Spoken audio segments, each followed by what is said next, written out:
அரசாங்கம் செய்த அநியாயங்களையும் ஊழல்களையும் கதைத்து எனக்கு வழங்கப்பட்ட 19வது வழக்கு என்பதை இதுக்குரிய வைத்தியர் என்னை வெளியே போகுமாறும் அதன் பிறகு செக்யூரிட்டி கார்டுகளை அழைத்து என்னை வெளியே திரட்டுமாறும் அதன் பிறகு போலீசாரிடம் தெரிவித்த போது අපි ටේබල් කරන්න කැමති කරුණාකරලා මේක ඩයිට් යන්න කියලා. එතකොට DCC meeting එක ආවිල්ලා කියනවා I would like to mostly speak in Tamil because my people from the north is looking at this speech today. I am bringing this very important public issue to the parliament. உங்கள் எல்லாருக்குமே தெரியும் யாழ்ப்பாணம் போதனா வைத்தியசாலை எனப்படுவது வடக்கு அதாவது அனுராதபுரம் தொடக்கம் வடக்கு வரைக்கும் உள்ள முழு மக்களுக்கான சேவை வழங்குகின்ற ஒரு போதனா வைத்தியசாலை.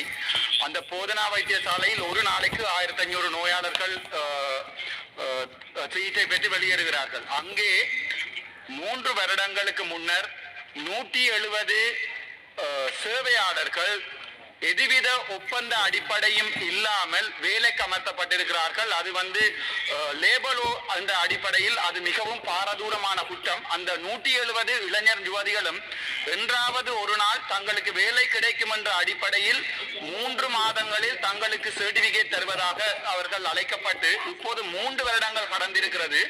அவர்களுக்கு மாதம் 10,000 ரூபாய் என்ற அடிப்படையில் சம்பளம் ஒதுக்கப்படும் என்று கூறப்பட்ட போதிலும் அதி உயர்வாக மாதத்திற்கு 10,000 ரூபாய் 5 மாதங்களே வழங்கப்பட்டிருக்கிறது. இது ஒரு மிகப்பெரிய மிலேச்சத்தனமான லேபலோ என்கின்ற ஒன்றை மீறுகின்ற குற்றமாகும். அது சுகாதார அமைச்சக கீழே வருகிறது. அவர்கள் அதன் பின்பு அரசாங்கம் இந்த முறை தேசிய மக்கள் சக்திக்கு வாக்கெடுக்கின்ற போது சகல மக்களும் தேசிய மக்கள் சக்திக்கு வாக்களித்திருக்கிறார்கள்.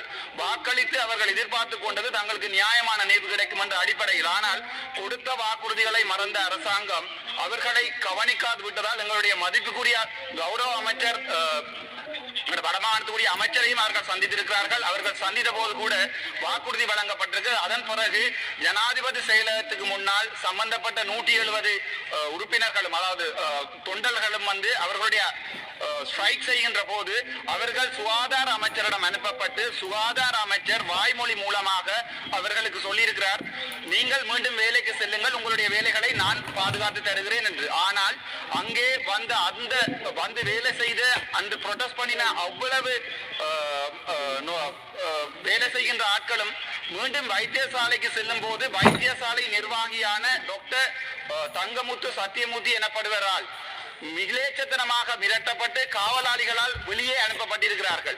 அப்போது அவர்கள் எனக்கு தொலைபேசி அழைப்படுத்த ஒரு பாராளுமன்ற உறுப்பினர் என்ற அடிப்படையில் அண்ணா நீங்கள் தயவு செய்து எங்களுக்காக அழைக்க முடியுமா என்று நான் யாழ்ப்பாணத்திலிருந்து பாராளுமன்றத்துக்கு தெரிவு செய்யப்பட்டது. வடக்கு கிழக்கில் இருக்கின்ற சுகாதாரத்துறையில் நடக்கின்ற ஊழல் அட்டூழியம் மக்களுக்கு நடக்கின்ற அடிப்படை உரிமை முறைகள் சம்பந்தமாக அழைத்து என்னால் பாராளுமன்றம் வர முடிந்தது. ஆனால் கவலைக்குரிய விடயம் என்னவெனில் யாழ்ப்பாணத்தில் நடக்கின்ற இந்த பிரச்சனைகளை அவர்கள் யாருக்குமே சொல்ல முடியாது.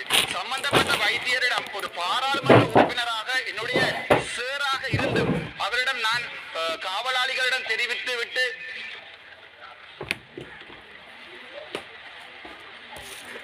அவர் என்னுடைய மதிப்புக்குரிய ஜனாதிபதி அவர்களுக்கு எனது காலை வணக்கங்கள்.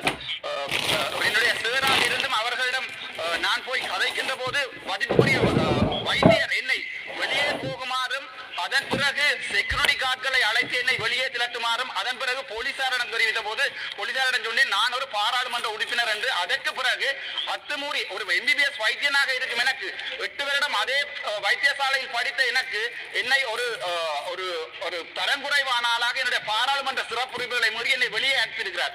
அது தவிர எனக்கு மேல் வழக்கு கூட பதியப்பட்டிருக்கிறது. இது மக்களுடைய நியாயங்களை கதைத்து என்னுடைய 19வது வழக்கு என்பதை பாராளுமன்றத்தில் என்னுடைய தனிப்பட்ட வழக்கு இல்ல வடக்கு கிழக்கில் இருக்கின்ற தமிழ் மக்களது குறைகளையும் அரசாங்கம் இதுவரை காலமும் புகட்டு அரசாங்கம் செய்த அநியாயங்களையும் ஊழல்களையும் கதைத்து எனக்கு வழங்கப்பட்ட 19வது வழக்கு என்பதையும் தெரிவித்துக் கொள்கிறேன். என் உயிர் இருக்கும் வரை தமிழனுக்காக வழக்குகள் மட்டுமில்லை நெஞ்சில் சூடு வந்தது கூட தயாராக இருக்கிறேன்.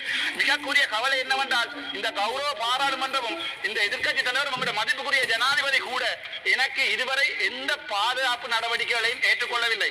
அதன் பிற்பாடு இந்த அவ்வளவு நோயாளர்களும் எனக்கு அழைத்த முறைப்பாட்டு அந்த முறைப்பாட்டினுடைய கடித பிரதிகள் இங்கே இருக்கின்றன. இதை நான் பாராளுமன்றத்தில் தர விரும்புகின்றேன். அது தவிர அவர்கள் கைகளால் வழங்கப்பட்ட கருணாகர ඔබ ඉදිරිපත් කරලා තියෙන කොලේ තියෙන ඉදිරිපත් කරලා තියෙන ප්‍රශ්න පමණක් කතා කරන්නේ. ඒක විතරයි කතා කරන්නේ මෙතන.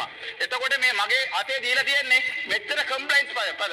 මේවා අපි ටේබල් කරන්න කැමති කරුණාකරලා මේක දැනගන්න. එතකොට මේ පුද්ගලයා ડોક્ટર සත්‍යමූර්ති ඒ හොස්පිටල් එකේ මන්ත්‍රීතුමා කොලේ තිබෙන දේ පමණක් කතා කරන්න. ඔබ කොහේ ඒක විතරයි කතා කරන්නේ. ඒක ලිඛිත වලින් මම දීලා තියෙනවා කතානායකතුමා. ලිඛිත වලින් දීලා තියෙනවා ඒක.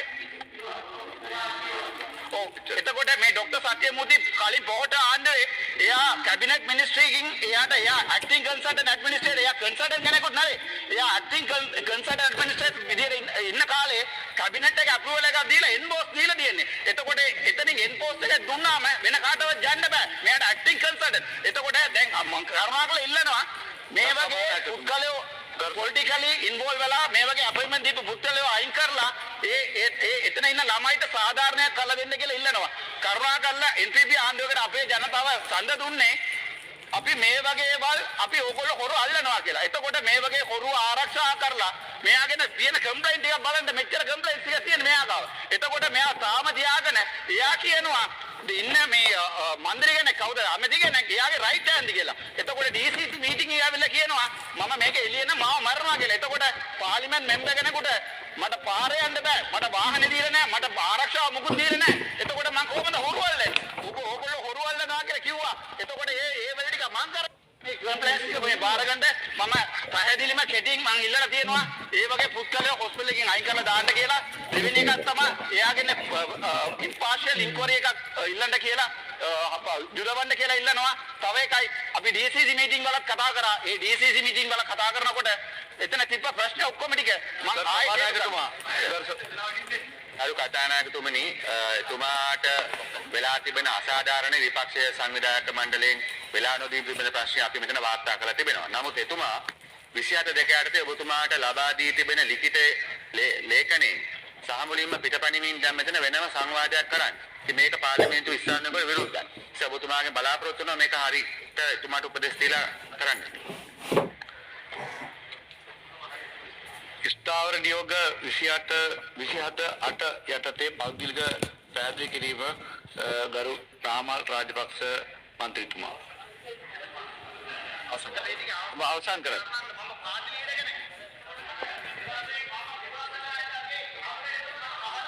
මේකෙන් ආවම මට කතා කරන්න බෑ. එහෙනම් ඔබතුමාලා කියන්න මට එන්න එපා කියලා මං ගෙදර ඉන්නා. එතකොට වෙලක් නෑනේ. එතකොට අපේ මිනිස්සු ඡන්දය ගන්න බලන්නකෝ. දැන් මේ විපක්ෂයෙන් කියලා එනකොට ඕ ලෙවල් නැති මිනිහාගේ විපක්ෂයකට දාලා මේ ඕ ලෙවල් නැති පුත්තලයා මන්ත්‍රීතුමාගේ ප්‍රකාශය මන්ත්‍රීතුමාගේ ප්‍රකාශය අවසන් නම් අසුන් ගන්න. මන්ත්‍රීතුමාගේ ප්‍රකාශය අවසන් නම් අසුන් ගන්න. ඕගොල්ලෝ අල්ලන්න ගියාම ඕගොල්ලෝ ඔක්කොම ටික අල්ලන්න ඕනේ. ඒක අපේ ජනාධිපතිතුමා කරුණා කරලා මේගොල්ලෝට අපිට දුන්නානේ අපිට හරි මං අරන් දෙන්නම් ඕගොල්ලෝ අරන් ඔක්කොම අරන් දැන් ජස්නාවල මේ ඩොක්ටර් සර්වානන්ද තියාගෙන ඕගොල්ලෝ මරපු එකක් ඕගොල්ලෝ අරපු වැඩ ටිකක් අපේ මිනිමරුවා ඒක උදාවර නියෝග වලට පටහැන සීලුම දේවල් සංසද් වාර්තාවෙන් හරි ඒ ටික ඔක්කොම මම සභාවට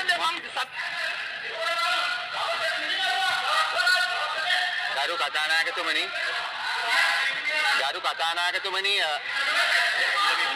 කතානායකතුමනි අපි ඔබතුමායි ගරු කතානායකතුමනි අපි ඔබතුමාට කියන්න කැමති 27 යටතේ දැන් මේ ප්‍රශ්නය සෞඛ්‍ය අමාත්‍යතුමාට යොමු කළ තිබිය යුතුයි. නමුත් 27 තිබෙන standing orders provided that any question relating to a matter of urgent public importance may be asked by the leader of the opposition or a leader of a recognized political party at the conclusion of questions after due notice has been given to the minister concerned. Then make it after